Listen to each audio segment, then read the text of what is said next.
Meetings వరకు నేను వెళ్ళాను. మీటింగ్కి వెళ్ళక మునుపు వాష్రూమ్కి వెళ్ళి వెళదామని వాష్రూమ్ దగ్గరికి వెళ్ళాను. సరే వాష్రూమ్కి వెళ్ళి వచ్చిన తర్వాత అక్కడ బయట ఒక సిస్టర్ నిలబడి ఉన్నారు, ప్రైజ్ ది లార్డ్ బ్రదర్ అనేది. అంటే సిస్టర్స్ బ్రదర్ దగ్గర వాష్రూమ్స్ ఉంటాయి డెవలప్డ్ ప్లేసెస్లో. ప్రైజ్ ది లార్డ్ బ్రదర్ అని, ప్రైజ్ ది లార్డ్ సిస్టర్ బాగున్నారా అని అన్నా. ఎవరా నాకు తెలియదు, ఈశ్వరులకు తెలియని వాళ్ళు చేస్తుంటారు కదా. బ్రదర్ ఇప్పుడు నేను వచ్చిన ఫ్లైట్లో మీరు వచ్చారు కదా అనేది. షాక్ నాకైతే, మమ్మల్ని ఇంత అబ్జర్వ్ చేసేవాళ్ళు ఉంటారా అనుకున్నాను. నాకు మాత్రం ఎవరు కనిపించలేదు. అవును సిస్టర్ మీరు వచ్చిన ఫ్లైట్లోనే వచ్చాను, ఇప్పుడు అదే ఫ్లైట్లోనే వచ్చాను. మరి మీరు ఫ్లైట్ దిగేసి అప్పుడు ఇంత తొందరగా ఎలాగ వచ్చారంటే వచ్చేసాను బ్రదర్ అని. ఎక్కడి నుండి ఎక్కడి దాకా అంటే పలానా దాకా ట్రావెల్ చేశానని. మరి ఇప్పుడు ఏం చేస్తున్నారు మీరు అని అంటే, ఇక్కడ చిన్న పని ఉంటే ప్రభు కొరకు చేశాను బ్రదర్ అని. ఏం చేశారు సిస్టర్ అని చూస్తే చేతికి ఆమె గ్లౌజెస్ ఉన్నాయి, ఒక బ్రష్ పట్టుకుని ఉంది, ఫినైల్ బాటిల్ అది ఏదో బకెట్ పట్టుకుని ఉంది. ఇందాక వాష్రూమ్స్ టాయిలెట్ క్లీన్ చేసి వచ్చాను బ్రదర్ అనింది. నా కళ్ళు చెమ్మగిల్లాయి, ఉదయం ద్రవి పంచినట్టు అయిపోయింది, వెంట్రుకలు నిక్కుపరుచుకున్నట్లు అయిపోయింది. మొత్తానికి నేను ఫ్లైట్లో ఒక సహోదరి ట్రావెల్ చేసింది అని అంటేనే అంత సామాన్యమైన వాళ్ళు కాదు కదా. మొత్తానికి అప్పుడు నేను అడిగాను, సిస్టర్ మీరు ఏం చేస్తారు అని అంటే, షాకింగ్ ఆన్సర్ తెలుసా,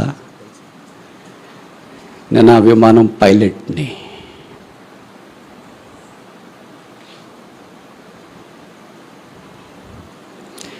ఇలాంటి కొన్ని మేము పరిసరికి వెళ్ళినప్పుడు వింటుంటే మాకు గుండెలు పగిలిపోతుంటాయి. వాట్ ఈస్ దిస్ గాడ్, విమానం పైలట్టా? ఈ విషయాలకు పైలట్ ప్యాసింజర్లు చూసే అవకాశం లేదు, బట్ ఎలాగో చూసేశారు. కానీ పైలట్ అయిపోయిన తర్వాత ఖాళీ స్థలంలో వాళ్ళకి 5 స్టార్ హోటల్లో అకామిడేషన్ ఉంటుంది. 5 స్టార్ హోటల్లో అక్కడ ఉండొచ్చు, తిరిగి మళ్ళీ ఫ్లైట్ ఉద్యోగం దాకా. కానీ she came all the way to the prayer house. Airport నుండి నేరుగా ప్రార్థన మందిరంకి వచ్చింది. ట్యాక్సీలో శుభ్రం చేసింది, పట్టుకొని నిలబడింది. ఇప్పుడు నేను అనుకున్నా, sister I do not deserve to preach. మిమ్మల్ని చూసిన తర్వాత నాకు అనిపించింది ఏంటంటే, నేను బోధించడానికి యోగ్యుని కాదు. Please you can start preaching. ఇప్పుడు మీరు బోధించవచ్చు. ఏం మాట్లాడాలా? మన చిన్న టీచర్ ఉద్యోగాలు, ఇంజనీరింగ్ ఉద్యోగాలు, డాక్టర్ ఉద్యోగాలు, చిన్న ఉద్యోగాలు చేసుకుంటూనే మనకి ఏమీ చేత కాదే.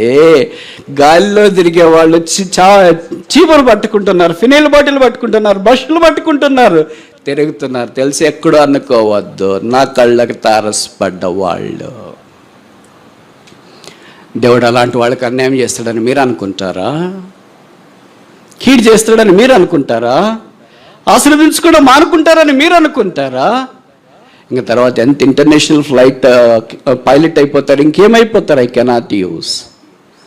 Cannot guess. నేను ఊహించుకోలేను. యేసుక్రీస్తు అందరికి పక్షపాతిక. దేవుడు ప్రేమించి చదువు, ఉద్యోగము అది ఇది ఇస్తే ఇప్పుడు అవే మనకు ఆటంకాలు అయిపోయినాయి. మన చదువు చీపురు పట్టుకునేయదు, మన ఉద్యోగాలు ఫినైల్ బాటిల్ పట్టుకునేయదు, మనకున్న జ్ఞానము, సీనియారిటీ, ఇవన్నీ స్పిరిచువాలిటీ ఏమి పట్టుకోవటానికి ఇష్టపడవు, ఒక్క బైబిల్ తప్ప. ఇది చేత్తో పట్టుకోవటానికే కానీ హృదయంలో కార్యసిద్ధి కలిగించడానికి కాదు. నువ్వు పని చేయకపోతే తప్ప, ఇంకా వేరే వాళ్ళు చేయట్లేదని ఎవరు చెప్పారు నీకు? విమానాల్లో పైలట్లు దిగి పని చేస్తున్నారు దేవుడి కొరకు. నువ్వు నేనంత దారముడి పోయి దానయ్యలు తుక్కారాంలో. కరుణా సంపన్నుడైన దేవుడు పాపులమైన మనల్ని రక్తం ద్వారా కొని పట్టి చెరపట్టి ఆ ద్రాక్ష తోటలో కూలివాండ్రగా మనంలో ఉంచినారు. ఇది ఆయన యొక్క పని కొరకై, సేవ చేయట కొరకై పూనుకోవడం మన గురుతరమైన బాధ్యత కదా. శరీరము అను దేవాలయం. ఆ దేవాలయంలో నేను ఎంత సేవిస్తున్నానో దేవాలయానికి అంత క్షేమం కలుగుతుంది. నేను ఎంత సేవించలేము. ఇంట్లోనే అంతే కదా, తల్లి ఎంతోమందికి సహాయం చేస్తుంది, భర్తకు, పిల్లలు, ఇరుగు పొరుగు అందరికి సేవ చేస్తున్న వాళ్ళు అందరూ ఇక్కడ దాకా వచ్చింటారు. ఏం లేకుండా ఉంటే రాలేరుగా.